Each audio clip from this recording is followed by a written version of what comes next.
Hello, I just thought I would pop on because I've been asked a question about baby shows, and I thought that some of you might have a similar question, so I thought it was probably a good idea to make a little video. So the question that I was asked about is whether it's worth it doing the big baby shows, which is there's not one short answer to that, hence me coming on here to talk about my experience. So the big baby shows are not cheap to exhibit at. You can expect that the smallest stand, sometimes they'll give you a 3 metre stand, but often the minimum stand is 4 metres, and you're not gonna get anything for under £1,000. So that's £1,000 before you've spent on anything else, on any lights, on perhaps an electricity point if you need one.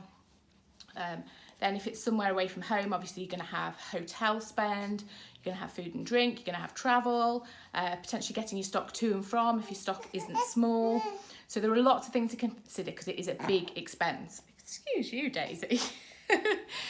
So it's a big expense. I've done baby shows since I started doing a baby show probably a year after I launched, and I had a shared stand with somebody, which I probably wouldn't recommend because it's hard if you're vying for people's attention and you've got a really small space and you're vying for it with the person who you're sharing a stand with. It's kind of it's not the ideal scenario.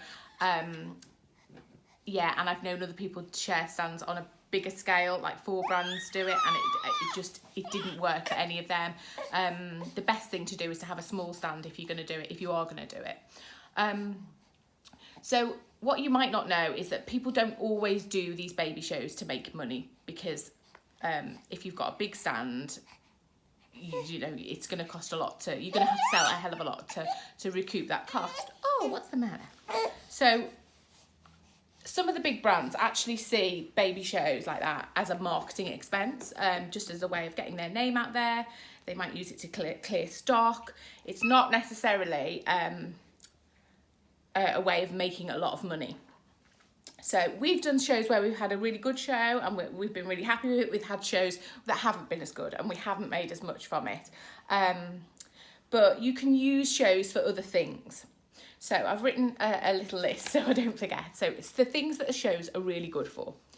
They're good for launching. If you're launching from scratch, if you're launching a new brand, they'd be great for that, for getting your name out there. They're good for clearing stock. So you might have a load of old stock that you want to clear cheaply because people really love a bargain at these shows. So it would be really good for clearing old stock. They're good for getting feedback from your target audience if you're selling to mums, because obviously there's going to be lots of them there, so you can ask them for feedback on your product or service. They're also good for getting emails and growing your list. So we always do this. We obviously you have to ask because being GDPR compliant is very important.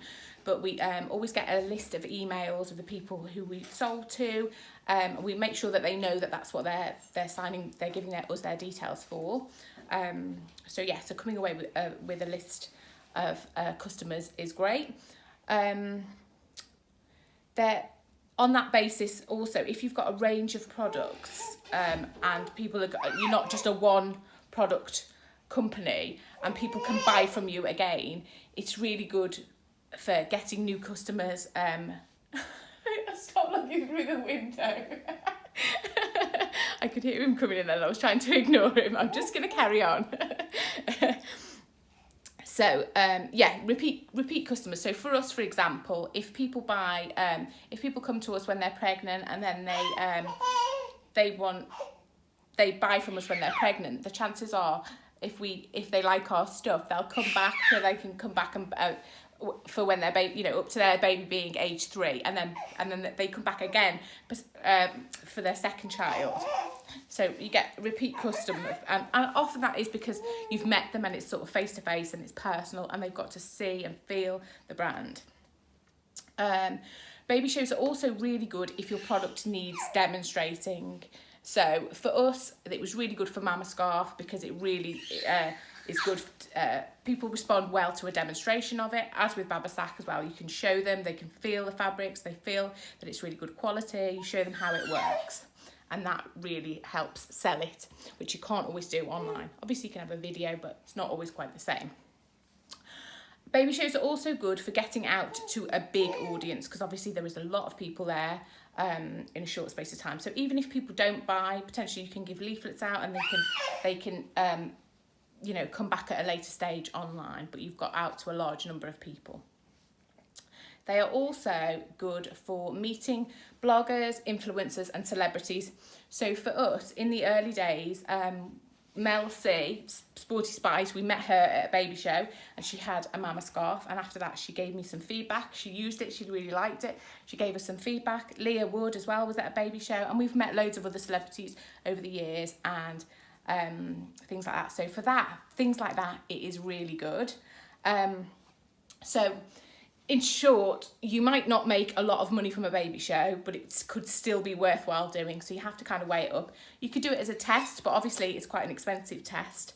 But yeah, just so you know that they're all the things that I found it useful for over the years. And we've chosen to do it most years, but some years we've said, you know what, we're not going to do it. Okay, hope you find that useful.